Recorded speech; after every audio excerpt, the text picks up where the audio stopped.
My friend admitted he tanked my chances on marrying my girlfriend because he wanted her more and expected forgiveness.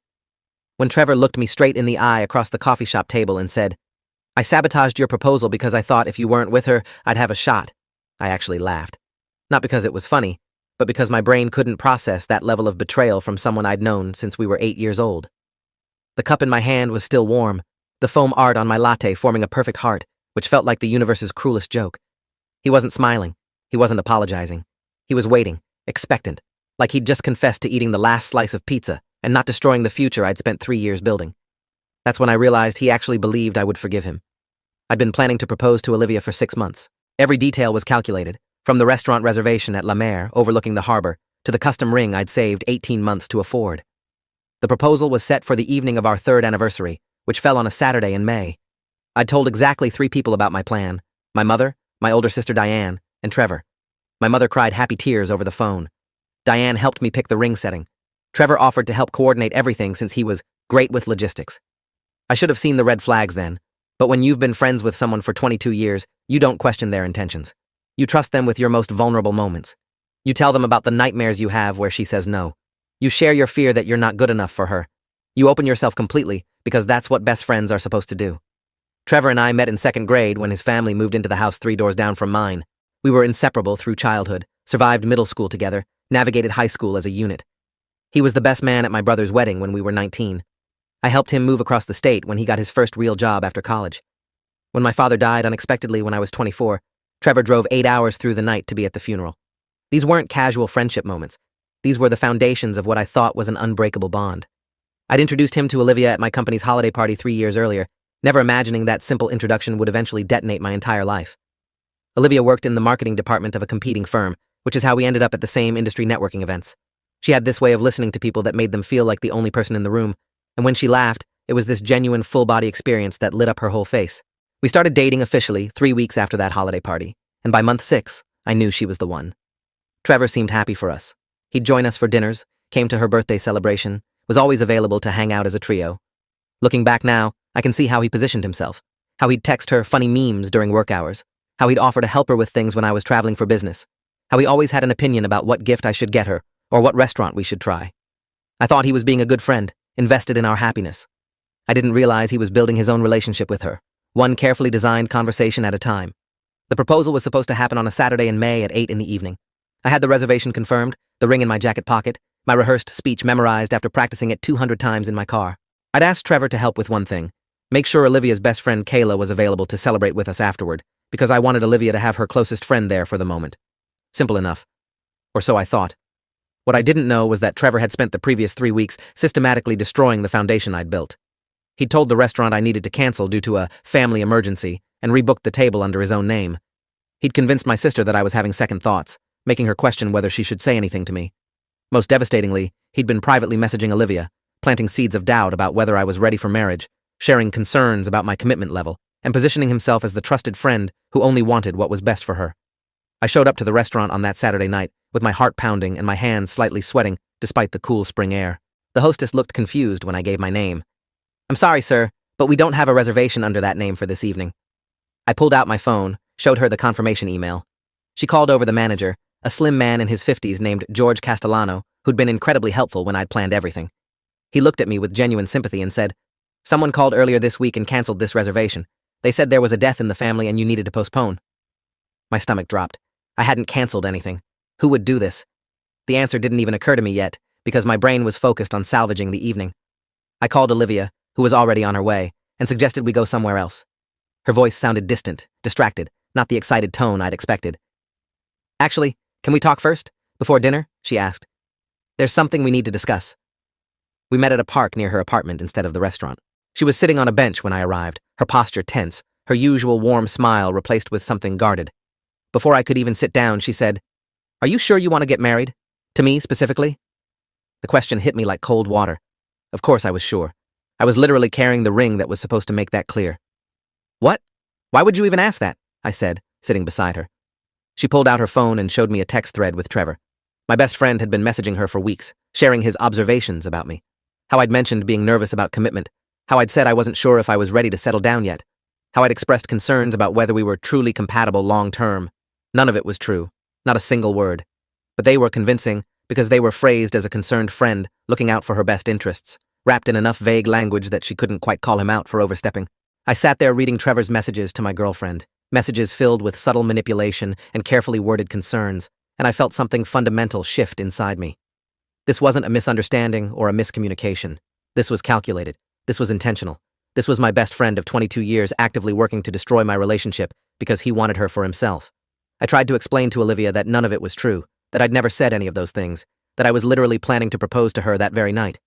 I showed her the ring. She cried. Not happy tears, but confused, hurt tears.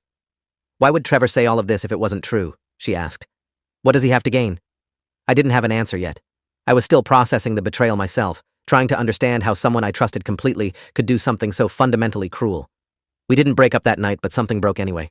Trust, maybe. Or the innocent belief that the people closest to you will protect your happiness instead of sabotage it. I confronted Trevor the next morning. He lived in an apartment complex about 15 minutes from my place, one of those modern buildings with floor-to-ceiling windows and a doorman who always looked vaguely disappointed in humanity. I didn't call first. I just showed up at 9 on a Sunday morning and pounded on his door until he answered, still in his pajamas, looking annoyed at being woken up. We need to talk, I said, pushing past him into his living room. He actually had the audacity to look confused, like he couldn't imagine what might be bothering me. I pulled out my phone and showed him the screenshots Olivia had sent me of their text conversation. Want to explain this? I asked, my voice shaking with an anger I'd never felt toward him before. He looked at the messages, and instead of shame or remorse, his face shifted into something defensive. I was just looking out for her, he said. You've been stressed about the proposal. I thought maybe you weren't ready. I was trying to help. The gaslighting was so smooth, so practiced, that for about 3 seconds I almost doubted my own reality. Then I remembered the canceled reservation. Did you also help by calling the restaurant and canceling my reservation? The one I told you about in confidence? His face went pale. Got him. He stammered something about thinking I needed more time, about the reservation being too much pressure, about how he was just trying to give me space to think. The excuses piled up like a bad alibi, each one contradicting the last. Trevor, I said slowly, did you do all of this because you want to be with Olivia? The silence that followed was deafening. Then he said it, the thing that made me realize this wasn't a mistake or a misguided attempt to help. I thought if you guys didn't work out, maybe she'd see me differently. I've had feelings for her since you introduced us. You've had everything so easy, and I just thought, maybe this time it would work out for me instead. I left his apartment without another word because I didn't trust myself to speak. 22 years of friendship evaporated in a single conversation. I drove home on autopilot, my mind replaying every interaction the three of us had ever had, seeing all the moments I'd missed. How Trevor always sat next to Olivia when we went out, how he remembered her coffee order, how he'd suggested we all go on a trip together last year and seemed disappointed when Olivia said she wanted it to just be the two of us. The signs had been there, breadcrumbs of obsession I'd mistaken for friendly investment in our relationship. I called my sister Diane when I got home, needing to talk to someone who would understand the magnitude of what had just happened. She was quiet for a long time after I explained everything. Then she said, He called me 3 weeks ago and said you were having doubts. I've been worried sick, wondering if I should say something to you. I can't believe he manipulated me too. Olivia and I tried to move forward, but the damage was done. Every conversation felt strained, like we were both walking on eggshells around the ghost of Trevor's interference. She wanted to believe me, wanted to trust that I'd never expressed those doubts, but he'd planted the seeds so effectively that she couldn't completely let them go. How do I know you're not just saying what I want to hear now? She asked one night, 3 weeks after the failed proposal. We were sitting in her living room, the space between us on the couch feeling like a canyon. How do I know Trevor wasn't actually telling the truth about your concerns? I didn't have a better answer than, because I love you and I'm telling you the truth. Sometimes that's all you have, but sometimes it's not enough. We decided to take a break. Not a breakup, just space.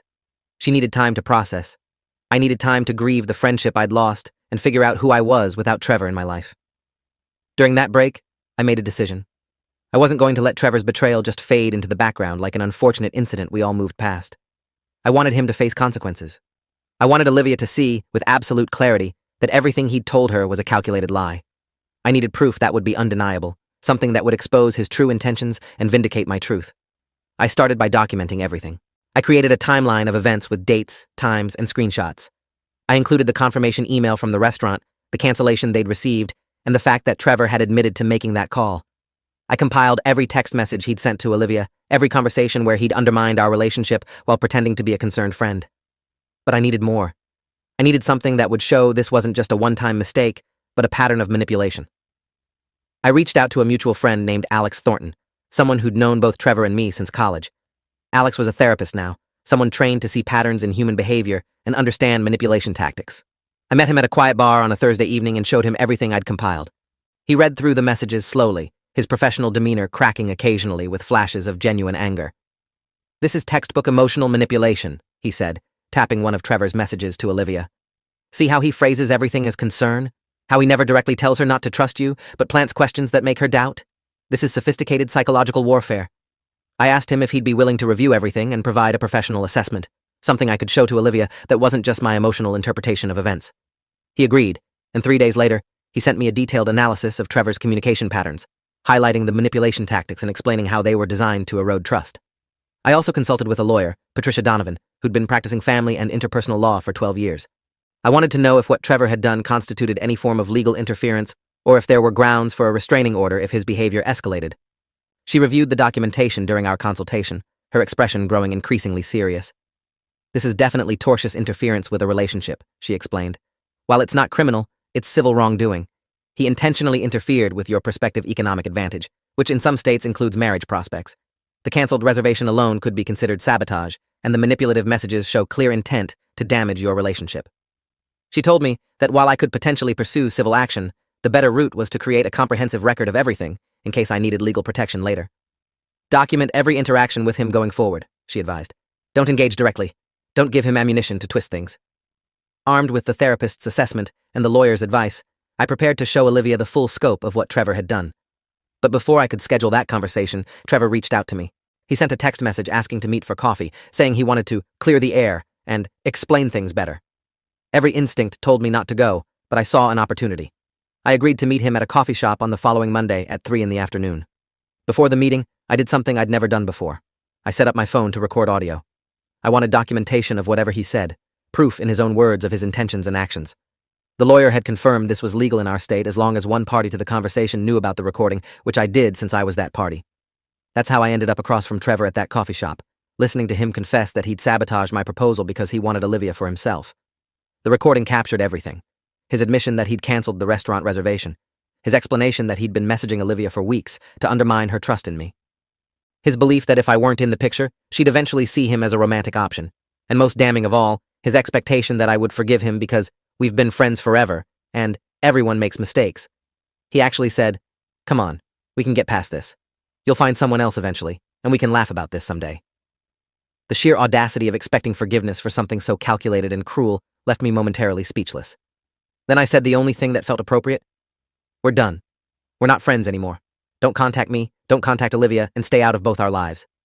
His face went through a rapid evolution of emotions: shock, anger, disbelief, and finally something resembling panic.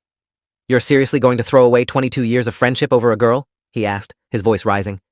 The people at nearby tables were starting to look over. I kept my voice calm and level.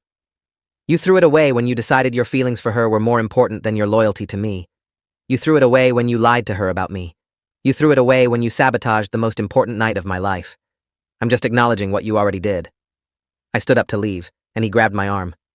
"Don't do this," he said, desperation creeping into his voice. "I made a mistake. I'll apologize to Olivia. I'll fix it." I pulled my arm away. "You can't fix this. This wasn't a mistake. This was a choice you made every single day for weeks. Own it." I walked out while he was still sitting there, stunned into silence. I sent the recording to Olivia that evening with a message. "I need you to listen to this when you have privacy and time. It's a conversation I had with Trevor today. I'm not asking you to forgive me or come back. I just need you to know the truth." She called me 90 minutes later, crying so hard she could barely speak. When she finally got words out, she said, "I believed him. I actually believed him when he said you had doubts. I'm so sorry. I should have trusted you." We talked for 3 hours that night, working through the damage Trevor had caused, examining how we'd both been manipulated by someone we thought cared about us.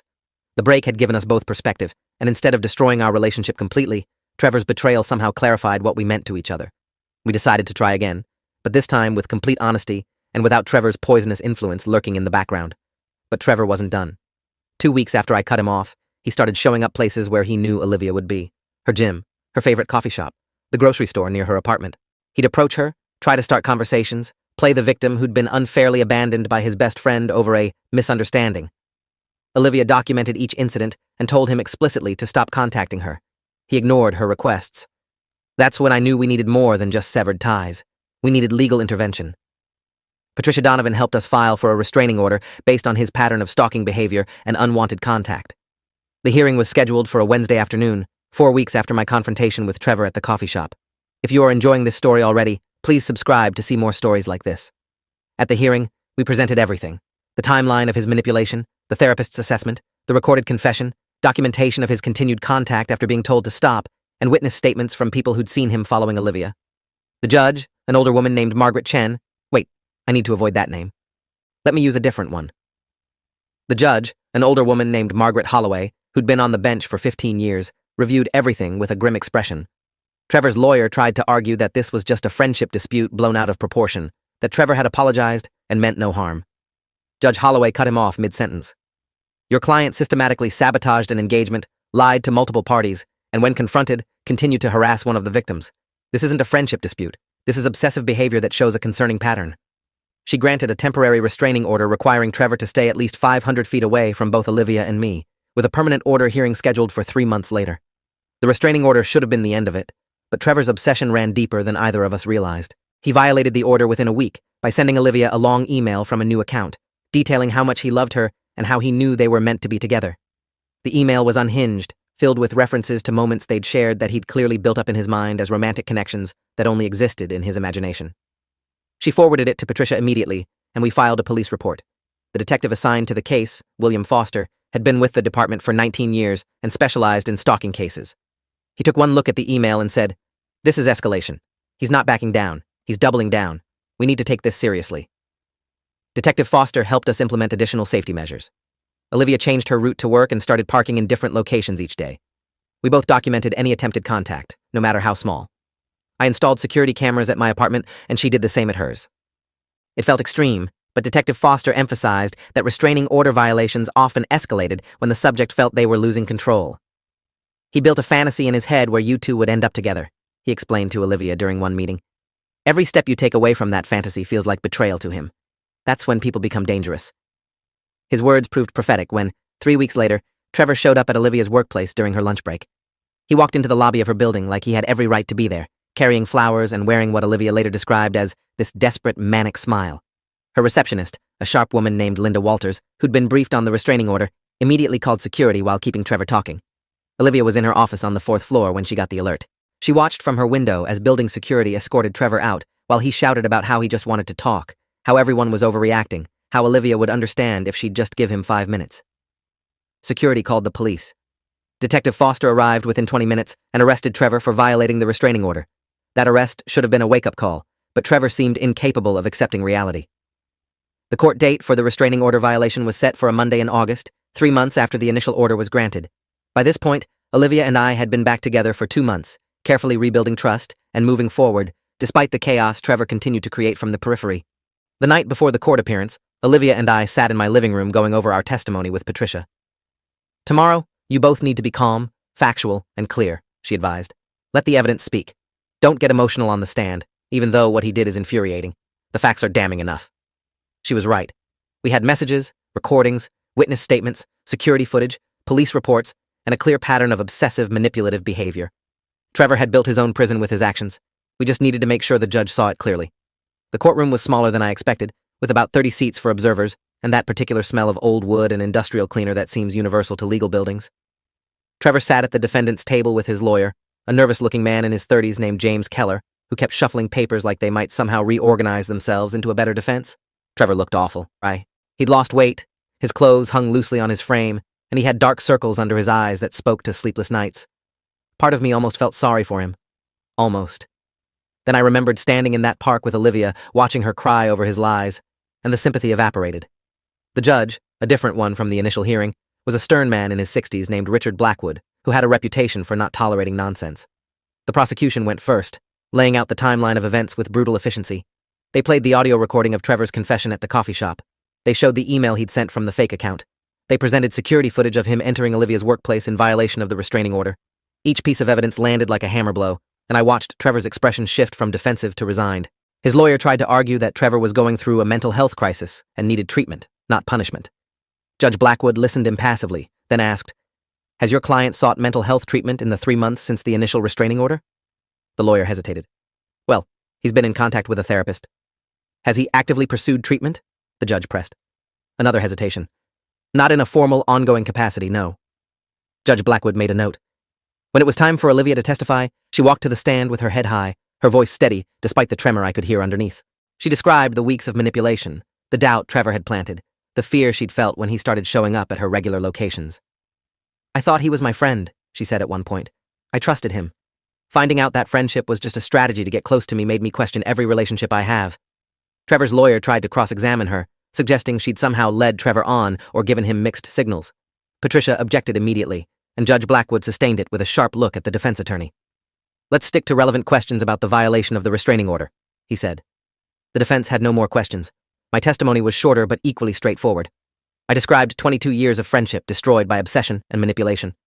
I explained the impact on my relationship with Olivia, the trust that had to be rebuilt, the constant vigilance required because Trevor refused to accept boundaries.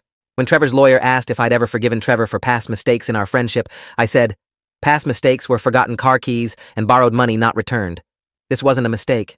This was a calculated campaign to destroy my relationship because he wanted what I had. There's no forgiveness for that. Judge Blackwood nodded slightly, making another note. After my testimony, the judge called a brief recess before the final arguments. During the recess, I saw Trevor trying to catch Olivia's eye from across the courtroom. She refused to look at him, keeping her gaze fixed on Patricia and me. His lawyer was speaking to him in low, urgent tones, probably explaining how badly things were going. When court resumed, the prosecution's closing argument was concise. Trevor had shown a clear pattern of obsessive behavior, violated multiple boundaries, ignored explicit instructions to stop contact, and demonstrated no genuine remorse or understanding of his actions. The defense argument was weaker, focusing on Trevor's previously clean record and his willingness to seek help. Judge Blackwood listened to both, then delivered his ruling without deliberation. Mr. Watson, he said, addressing Trevor directly, you have engaged in a pattern of manipulative and obsessive behavior that crosses multiple legal and ethical lines. You sabotaged a friend's relationship out of selfish desire. When confronted, you continued to harass and stalk the subjects of your obsession despite clear legal boundaries. Your actions show a fundamental disrespect for other people's autonomy and choices. He paused, looking down at his notes. I'm extending the restraining order to a permanent status. You are to have no contact, direct or indirect, with either Ms. Olivia Brennan or Mr. Nathan Gallagher for a period of 10 years. You are sentenced to 90 days in county jail for violation of the original restraining order, with credit for time served. Additionally, you are required to complete a court-mandated mental health evaluation and follow all treatment recommendations. Do you understand these terms? Trevor nodded, his face pale. His voice was barely audible when he said, Yes, Your Honor. As we left the courthouse, I felt something release in my chest that I hadn't realized I'd been holding.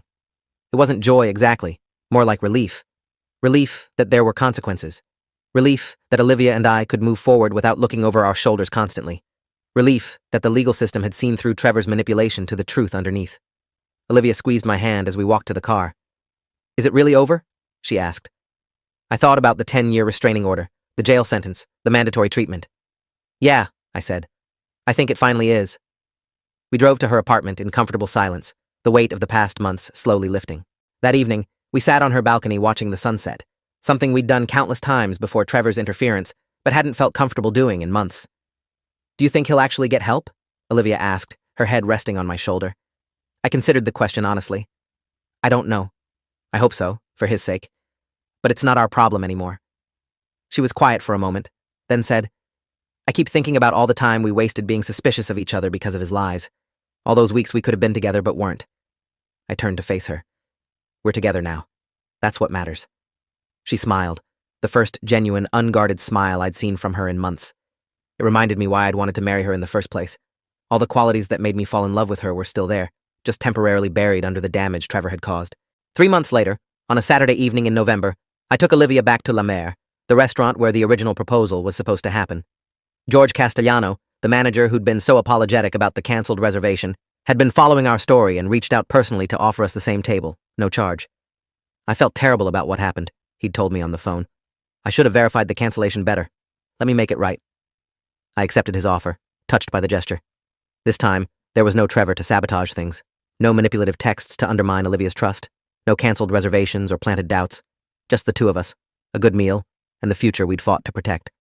I proposed over dessert, pulling out the same ring I'd bought 18 months earlier.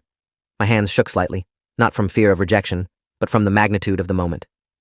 Everything we'd been through made this more meaningful somehow, like we'd earned this happiness by refusing to let Trevor's betrayal destroy it. "Olivia Brennan," I said, my voice steady despite my nerves. "You've shown me what real trust looks like, what forgiveness and strength and courage look like. I fell in love with you 3 years ago, and I fall more in love with you every day. Will you marry me?" She was crying before I finished the question, happy tears this time, nodding so enthusiastically she couldn't speak. When she finally found her voice, she said simply, "Yes. God. Yes." The wedding was small and intimate, held the following spring in a garden venue surrounded by people who genuinely loved and supported us. My sister Diane was there, apologizing again for doubting me when Trevor had planted his seeds. Olivia's best friend Kayla gave a toast about resilience and trust. Alex Thornton, the therapist who'd helped us understand the manipulation, attended with his partner. Detective Foster sent a card congratulating us and noting that Trevor had completed his jail sentence and was reportedly in ongoing therapy. Patricia Donovan came to the reception and joked that she rarely got to see happy endings in her line of work. Looking around at everyone gathered, I realized that Trevor's betrayal had actually clarified who our real people were, the ones who stood by us, the ones who helped us fight, the ones who celebrated our victory. During the reception, as Olivia and I danced our first dance as a married couple, she whispered, "Do you ever think about him? About Trevor?" I considered lying, but we'd built this relationship on honesty, especially after everything. "Sometimes," I admitted. "I think about the friendship we had before everything went wrong. I mourn that sometimes, that loss." She nodded against my shoulder. "Me too. I mourn the friend I thought I had. But I'm grateful too, in a weird way." I pulled back to look at her. "Grateful?" She smiled softly. "His betrayal showed me what we're made of. It showed me that you fight for what you love, that you stand up for truth, that you don't just fold when things get hard. I might have married you before all this, but now I know exactly who I'm marrying. No doubts, no questions, just certainty." A year after the wedding, I ran into someone who knew Trevor at a professional conference. The encounter was brief, just a conversation at the hotel bar, but the person mentioned that Trevor had moved to another state and was apparently doing better. "He talks about you sometimes," the acquaintance said carefully. "Says he lost his best friend and learned some hard lessons about obsession and boundaries." I didn't ask for more details. Whatever Trevor's journey was, it wasn't mine to follow anymore. I'd grieved the friendship, processed the betrayal, and moved forward. Olivia and I had built a life together that didn't have room for people who'd tried to tear us apart. We had our own home now, careers that fulfilled us, plans for the future that excited us. The shadows of what happened would probably always be there in some small way, but they didn't define us anymore. Sometimes people ask me if I ever felt guilty about pursuing the restraining order or the criminal charges against Trevor. If I ever wondered if I'd been too harsh on someone who'd been my friend for 2 decades. The answer is simple, no. Because Trevor didn't make a single impulsive mistake. He made dozens of calculated choices over weeks and months, each one designed to hurt me and manipulate Olivia. He chose his obsession over our friendship. He chose deception over honesty. He chose to violate boundaries even after facing legal consequences. Those weren't the actions of someone who deserved leniency or second chances. Those were the actions of someone who needed to face the full weight of what he'd done, so he might actually change. The last I heard, Trevor completed his court-mandated therapy, and the 10-year restraining order remains in effect. Detective Foster told me that statistically, people who face real consequences for stalking behaviors are less likely to reoffend, especially when combined with genuine therapeutic intervention. I hope that's true for Trevor. I hope he found a way to deal with whatever drove him to sabotage someone he claimed to care about. But whether he did or didn't, it's not my concern anymore. I spent too many years investing in that friendship to spend any more energy on its ghost. Olivia and I are expecting our first child this fall, a daughter we're going to name Sophie Marie. When we told our families, my mother cried happy tears again, just like she did when I first told her about the proposal plan all those years ago. This time, though, there's no Trevor to interfere. No one to sabotage our joy or plant seeds of doubt. Just genuine love and support from people who proved they deserved to be in our lives. Sophie will grow up hearing the story someday, probably when she's old enough to understand complexity and betrayal and the importance of choosing your people wisely. We'll tell her about how her parents fought for their relationship, how they didn't let someone else's manipulation destroy what they'd built, how they chose each other every day, even when it was hard. Looking back now, from this place of hard-won happiness, I can see the whole arc clearly. The blind trust I had in Trevor, the devastation of his betrayal, the fight to expose the truth and protect ourselves, the legal battles, and finally, the peace of moving forward without him. If someone had told me 3 years ago that my best friend would try to steal my girlfriend and that I'd end up seeking legal protection from him, I would have laughed at the absurdity. But life doesn't ask permission before it breaks you. It just does. What matters is how you put yourself back together afterward, what pieces you keep, and what you leave behind. I left behind the version of myself that trusted blindly. I left behind the naivety that assumed good intentions from everyone. But I kept the ability to love deeply. I kept my integrity. I kept my fight. Trevor wanted forgiveness. He expected it, actually, like our decades of friendship entitled him to absolution regardless of how badly he'd hurt me. But forgiveness isn't something you're owed. It's something you earn through genuine remorse, changed behavior, and time. Trevor never showed real remorse. He showed regret at getting caught, frustration at facing consequences, and desperation to maintain his fantasy. That's not the foundation for forgiveness. Maybe someday, years from now, when enough time has passed and enough healing has occurred, I'll find some version of peace with what happened. But it won't be forgiveness in the way he wanted. It'll be acceptance that someone I loved as a brother chose to betray me, and I chose to survive it. The ring sits on Olivia's finger now, the same ring I bought 2 years ago with 18 months of savings. It survived the sabotaged proposal, the weeks of separation, the legal battles, and came out the other side exactly where it was always meant to be. Sometimes she twists it absently when she's thinking, the diamonds catching the light, and I remember that moment at the restaurant when the hostess said they didn't have my reservation. How my stomach dropped. How I thought the night was ruined. I didn't know then that we'd face something so much bigger than a canceled reservation. That we'd have to fight for our relationship in ways I'd never imagined. That the friend I trusted most would become the enemy we needed legal protection from. But we survived it. We came through it stronger and more certain of each other. And that's worth more than any easy proposal story could ever be. If Trevor taught me anything, it's that time and history don't make someone trustworthy. Actions do. Choices do. The way someone treats you when they want something you have reveals their true character. And the way someone responds when caught in betrayal shows you everything you need to know about whether they deserve a place in your future. Trevor failed every test. He chose himself over friendship. He chose obsession over respect. He chose manipulation over honesty. And when caught, he chose to double down instead of genuinely change. Those choices cost him everything: the friendship, the respect, his freedom for 90 days, and any chance of being part of our lives. I didn't take those things from him. He surrendered them through his own actions. I just made sure there were consequences. So when people ask if I regret how things turned out, if I wish I'd handled things differently or given Trevor another chance, I tell them this: I regret that it happened at all. I regret that someone I loved could be capable of such calculated cruelty. I regret the pain it caused Olivia and the months of our lives that were consumed by legal proceedings and fear. But I don't regret fighting back. I don't regret pursuing every legal avenue to protect us. I don't regret refusing to forgive someone who never truly asked for forgiveness, only for permission to avoid consequences. Because some betrayals are too fundamental to overlook. Some wounds are too deep to just move past without acknowledgement and justice. Trevor wanted me to minimize what he'd done, to accept his actions as an understandable mistake between old friends. I refused. And that refusal, that insistence on truth and consequences, is the only reason Olivia and I are where we are today, married, expecting our first child, and genuinely happy. Trevor didn't just tank my chances at marrying my girlfriend. He tried to destroy the foundation of trust we'd built. But we rebuilt it stronger, without him. And now we're building a life he'll never touch. That's the real ending. Not revenge, not forgiveness, but moving forward into a future where his shadow gets smaller every day until it disappears completely. If you enjoyed this, you'll definitely want to see the next ones too. So subscribe now and let me know your take in the comments.